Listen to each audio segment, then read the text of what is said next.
Finance can be messy, but don't worry. We clean it up with facts, fun, and maybe a little sarcasm. Welcome to the Financial Sandbox. Let's get into it. Today on my show, I have Clay Selland. Now, Clay is a reverse mortgage specialist. He's also a CPA, and when I looked at your card, there's a CRMP designation. What is that? Certified Reverse Mortgage Professional. And that is by the National Association of National Reverse Mortgage Lenders Association. That's the professional organization, and it's the highest level you can get from them. Out of all the people that do reverse mortgage specialists or whatever, there's only 200 that have achieved that designation. And wow. There's study, there's continuing ed, there's an ethics part of it, the whole bit. It's appropriate to get. And so if I looked at 50 states and we did the math, there's only 4 per state. Correct. Yeah. And there's not that many in Montana and a few, places like that. So yeah. That's not a lot. And you met a couple months ago when you did a presentation on reverse mortgage, which really was exciting to me. I thought your presentation was so engaging, and I'm going to have you back on so that you can do the PowerPoint. But I wanted to have you on today to just talk about the world of reverse mortgage, because we've got that movie star, that's not Jesus' name. Several of them, yes. Yeah. Who's on in the middle of the night, and then there's, what's her name, Susie something. But tell me about you. How did you get into the reverse mortgage space? Because this is a space that is so important today with so many baby boomers. Right. I got into it. It wasn't relevant 15 years ago because the loan limit was so small, and I'm based in California. It wasn't relevant. So about 2008 or so, the loan limit started to increase and become important and useful. And I find it the most rewarding thing I do. So it has the gap between what somebody wants to do or can do and what they think they can do, I get to be a part of solving. Yeah. It's really cool. Yeah. And and I've gravitated to almost 100%. I do other mortgages too, especially for past clients and that. But it's so underutilized. It's so misunderstood. And I love the part I enjoy the most is the problem solving and the education. And I get to do those. And if they work out to be a transaction, help somebody, great. Yeah.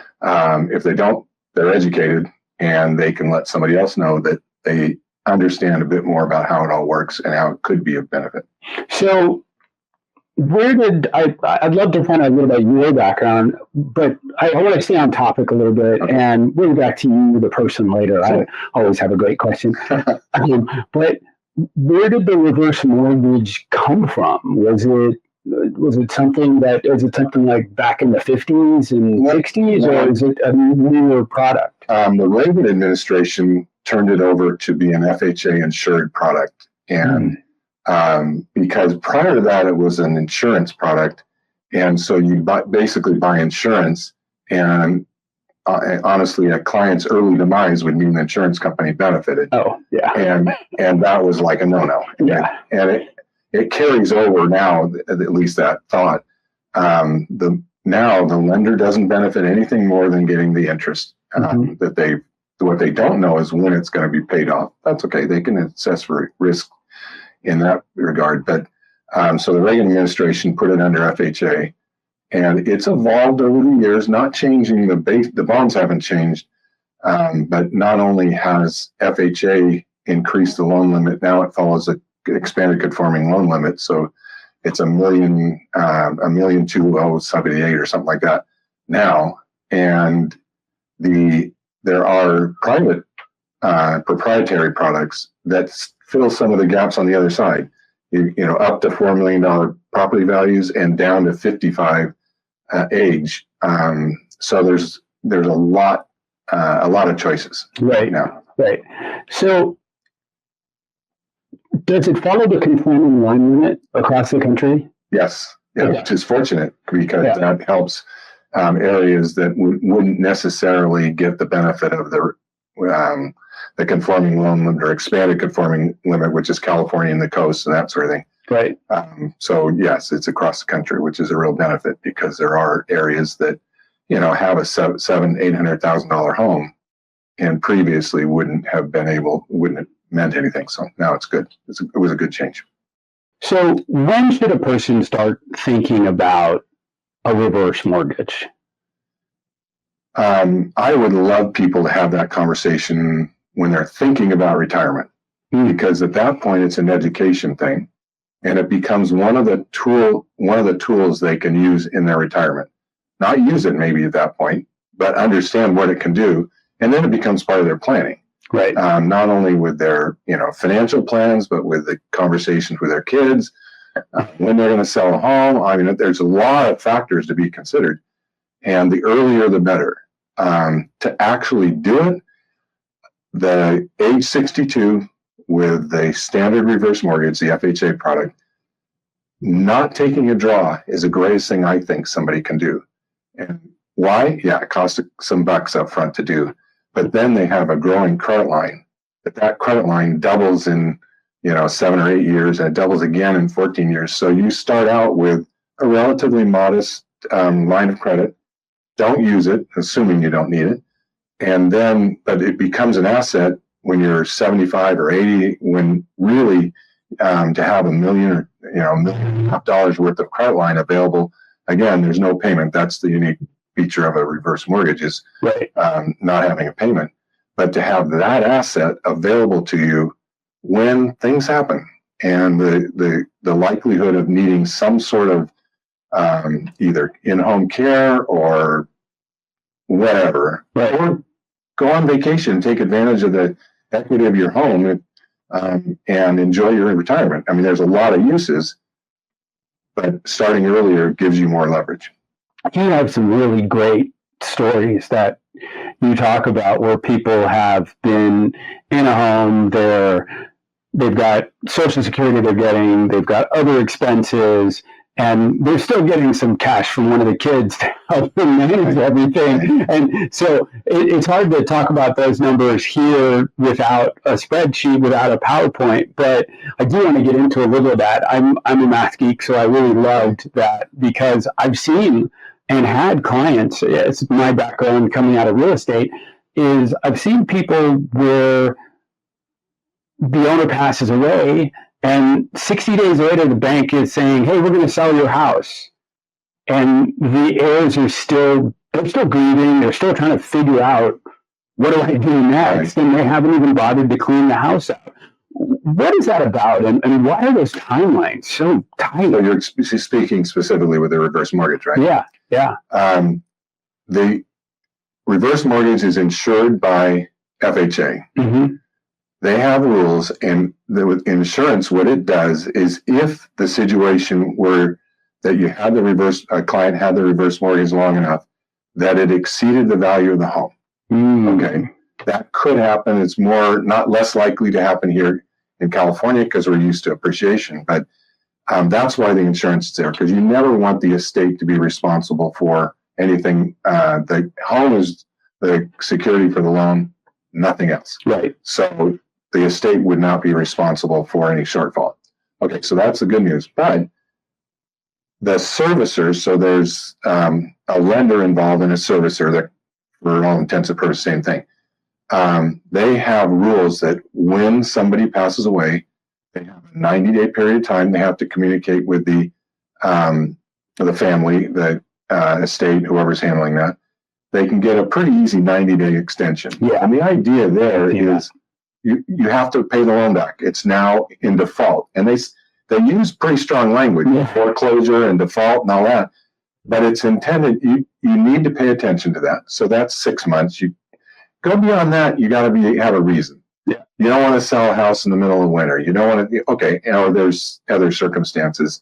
I had a client recently that had a duplex, so had a 2-unit property, and the uncle passed away, the nephew's handling it, but there's a tenant in the other unit that would refuse to leave. Okay, that's a problem. Okay. And so when you're 90 days, another 90 days, we're communicating, and I jumped in and helped. that they need more time. Now it's all worked out and they're going to sell the building and all that sort of stuff is fine. But if the servicer or lender doesn't complete that in 12 months, so with extensions out 12 months, they pay the bill. They don't get the benefit of the insurance. And they pay any shortfall and all that. Right. Well, they're not going to do that. They're not in business to do that. So that's why the language and communication with the individual borrower is mandated by HUD and FHA.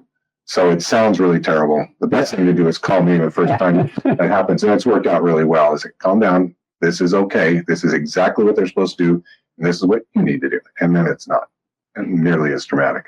Are there different types of reverse mortgage products?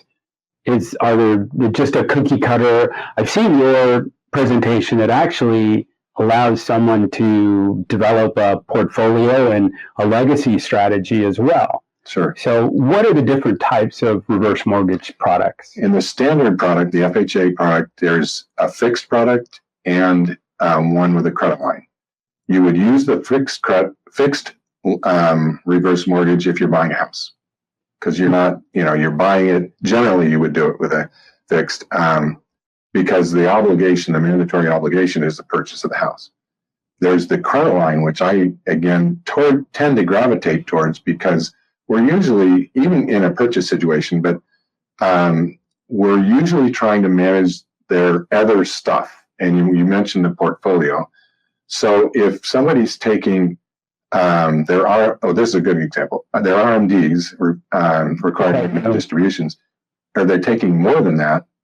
Well, there's a strategy that says, well, don't do that, because you're paying Uncle Sam for that overage, and you're creating a higher tax for Medicare and the whole bit. Right. Ruining your tax basis. Exactly. Yeah. And so you could use the reverse mortgage instead as an alternate funding.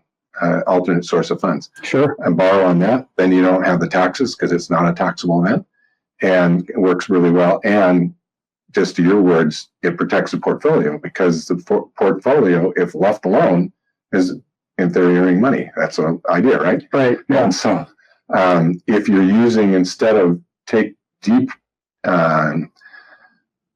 depressing your assets, so you're not paying tax, instead, you're over here borrowing money that's not taxed and it's yours. And you do the math, and you go out to looking at the estate value and what you're leaving your kids and all that sort of stuff. Right. It works out. It works out really well. Right. So are there people who shouldn't do a reverse mortgage? Are there situations where it's just not feasible? I mean, is there a minimum, a maximum? Is there a property value issue? How does that happen, and how does the bank evaluate, yes, we can give you a reverse mortgage or not? Okay. Now I won't use bank, because most of the lenders. Lender. Sorry. Yeah, lender. No. Lender. It's an individual basis all the way through. I have plenty of situations where I said, this isn't for you. And you may not qualify, because when somebody gets a reverse mortgage, say it's $1 million house, and they're 75, they're going to get access to about $450,000. And you want to make sure, if they have an existing mortgage and it's more than $450,000, they're toast. Unless they pay it down. That person's really strong to get a reverse mortgage if it's paid off and all that sort of stuff. Really strong. The middle is, I always look at an exit strategy. So that's why I say it. I hate using the word "it depends." That sounds like you're evading the answer, but we do this to help somebody, and if it helps. And we talk about, this is what happens, and we cover scenarios. It happens, you pass away, or you're if there's two, both of you pass away, cover all that. And this is what happens to the kids. This is what happens to cover all that, and they decide. Right. So there's not I couldn't say a cookie cutter. The important part of that is spending the time and showing what starts, what it'll do in the middle, and what the end looks like. And you have to be blunt about what the end looks like, because it has to be resolved. Yeah. Yeah. How does it work with someone who has the property in a trust? Right? Are there any? No difference. No difference. No, I mean, no. In fact, to that end, I'd rather it was in a trust, and always advise people to do a trust, because that's the easiest way it's kind to your heirs, honestly, and avoiding the probate, and you could need a deed on transfer on death, TOD. You could do that. Right. And we have community property right or survivorship in California. You can do that. Trust is far better. And it's not a hindrance to getting it where we're used to it all the time.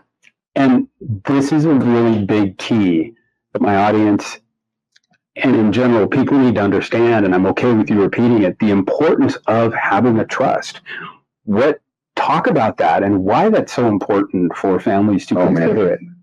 Well, that's personal experience. Okay.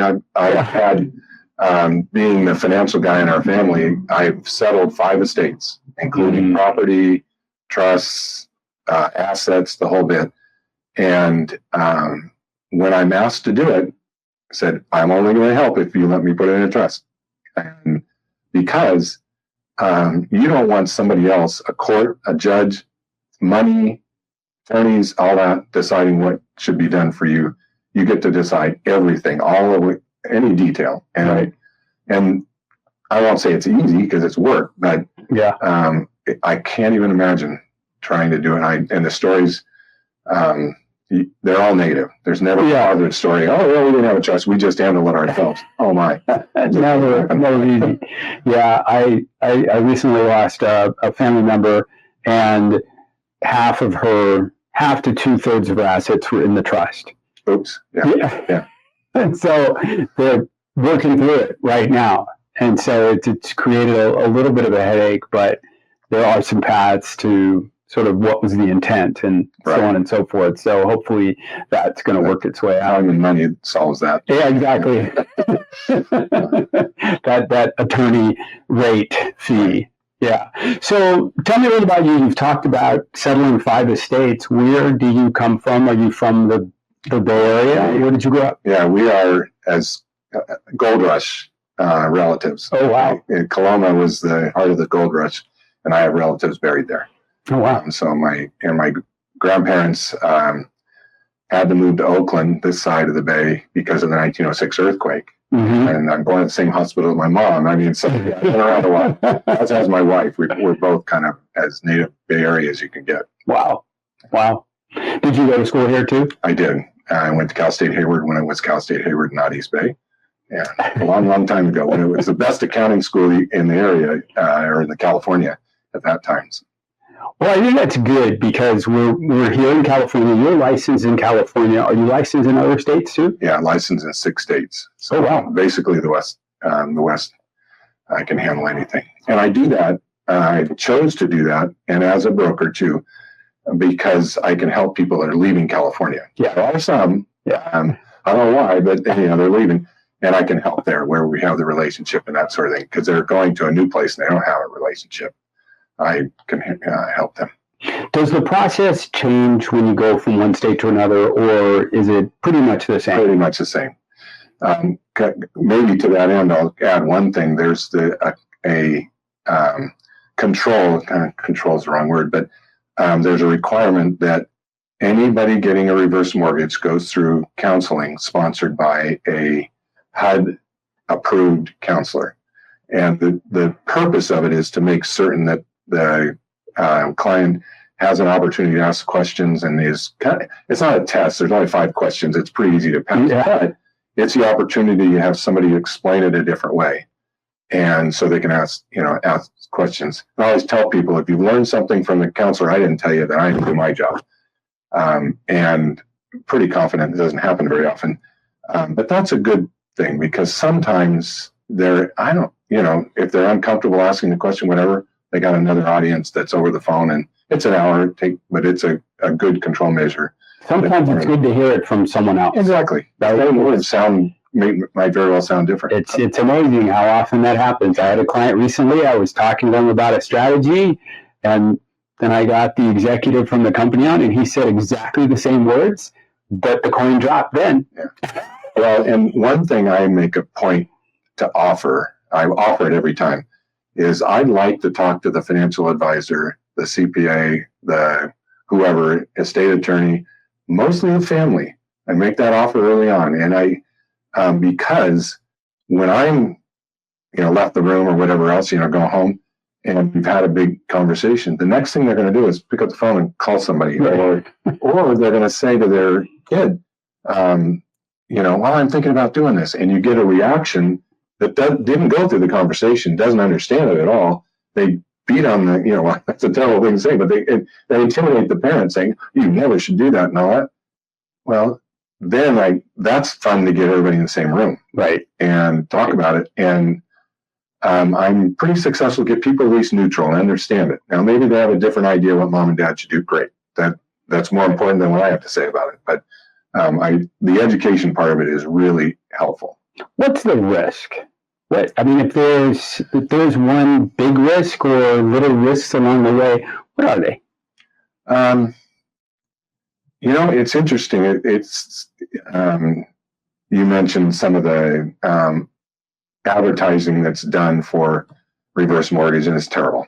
And the response from prominent people that sound like they know what they're doing and people respect them is just undereducated. So if at the end of the day, you need to talk through, that's where the scenarios come in. The risk, if you need, if it's used for in-home care, for instance, mm-hmm. and that care costs more than we can set it up that the funds will last your lifetime, well, there's a risk. And that's the kind of thing you talk about. You say, okay, we can handle this for 10 years. You're going to be 95 at that time, but that is a risk. At 95, we have to have a plan. And you talk in detail about that. Sure. So I'm not so sure that the risks that we talk about them all, because you don't want to leave somebody without options. Right. I honestly, some of the risk is somebody spending their credit line too fast, or not understanding. You spend this, you're not going to have it at this stage, and that's why it's kind of nice to have as a buffer asset, and less, so that there's something there in the end, and not. I'm hesitant to, because we can set up an amount they get for life or for a specified period of time. We can set up a credit line, and I always push, let's leave $100,000 credit line there. Mm-hmm. Right? Let's not set it up so that if this happens, you have that rainy day fund. That's right. You have an alternative. Right. And a rainy day fund is an awesome use of a portion of the reverse mortgage.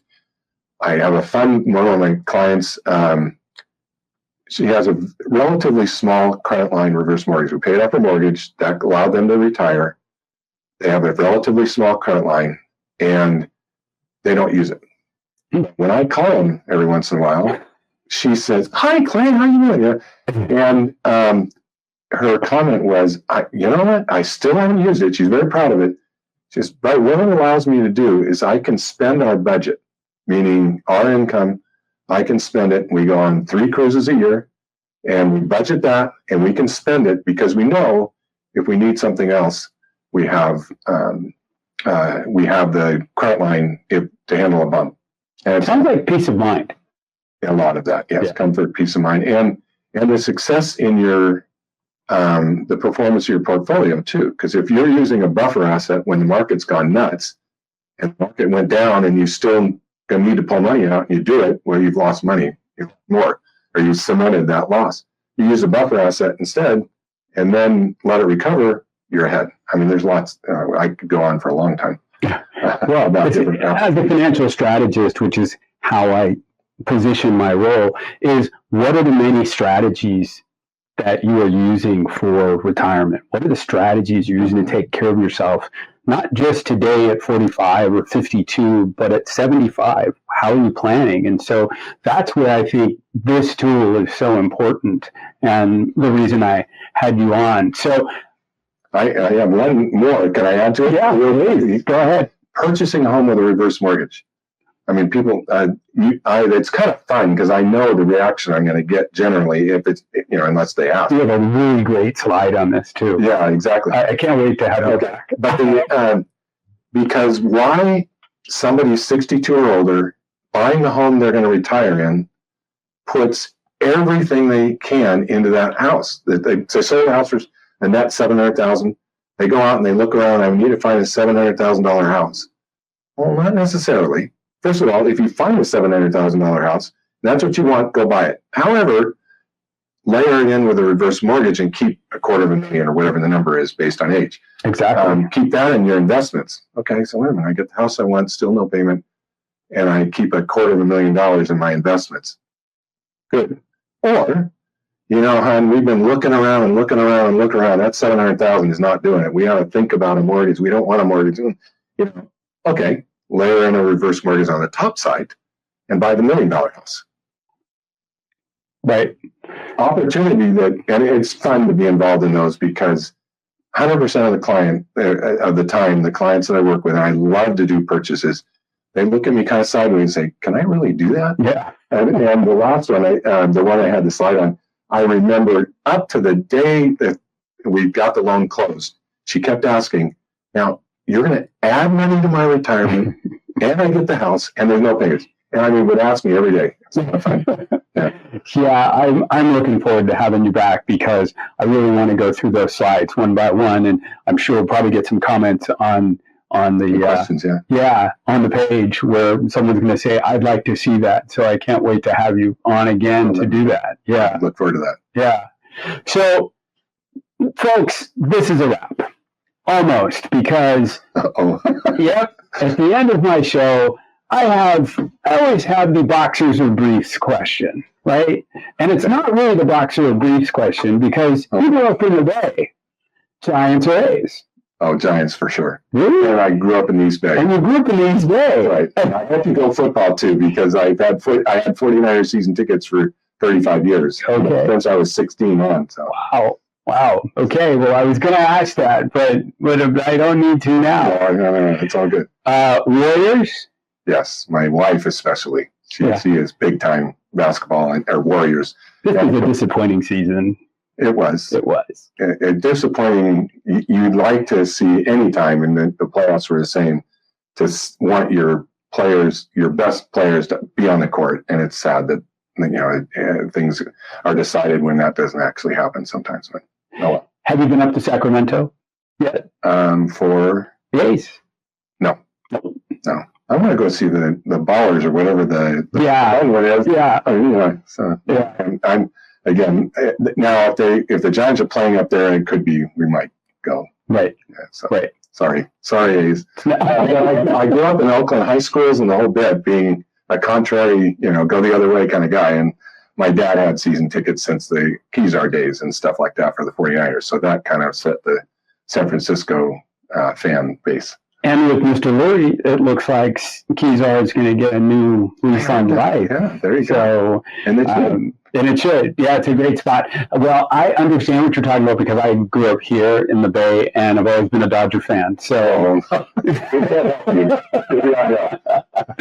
folks, that's a wrap. Don't forget to like, subscribe, and stay tuned for more real financial talk in the Sandbox. Thanks so much for visiting. Thank you. I appreciate it. It's all fun. Yeah, it's great. I look forward to having you back.